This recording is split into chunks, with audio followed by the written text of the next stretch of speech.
With us now, someone with decades of experience at that agency, former NOAA Assistant Administrator for Research, Craig McClean. Thank you, sir, for being here.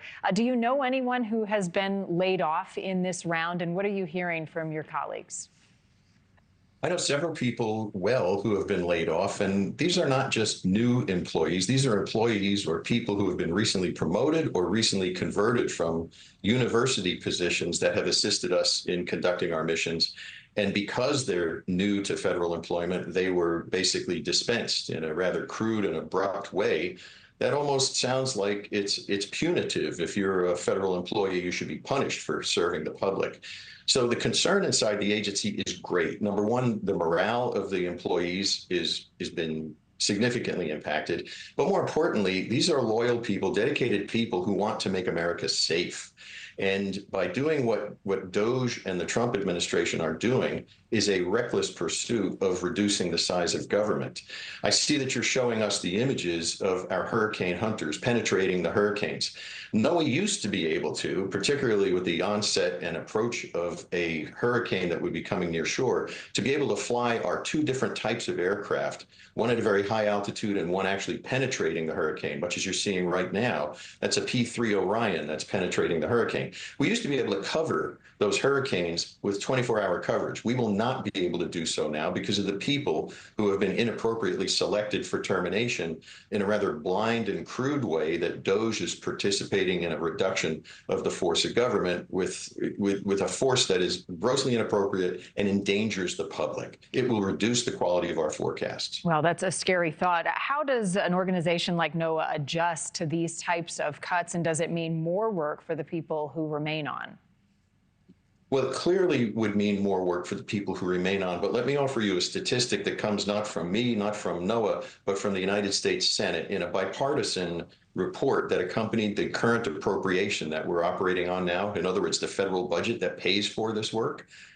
At the time of its making, there were only 50% of the weather forecast offices that were deemed to be ideally staffed. In other words, the appropriate level of staffing.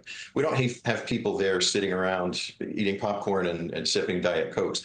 These people are working diligently to look out for the safety of life and safety of property. But with only 50% last year being sufficiently staffed, now we're looking at reductions that are going to make the workload worse. And when the workload is not handled in a rational manner, overworked people are going to be burnt out, and the quality of the forecasts are now suspect.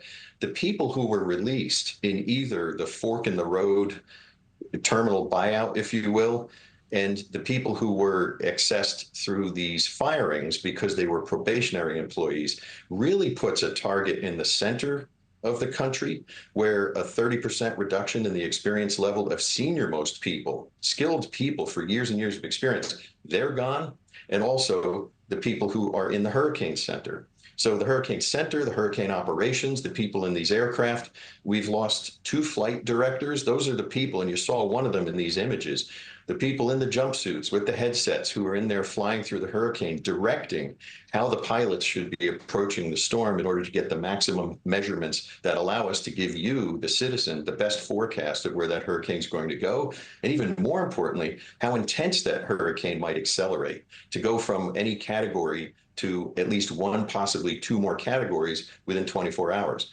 Those are the dangers that we're inviting here by these rather reckless, undirected, and arbitrary and capricious firings that have been undertaken by the DOGE and the Trump administration. And the relationship between that data, getting it to people on the ground, does it mean that it would be delayed, or that people on the ground in Florida, for example, during an oncoming hurricane wouldn't have the accurate information necessary to take shelter in time? How does that play out in the next storm season?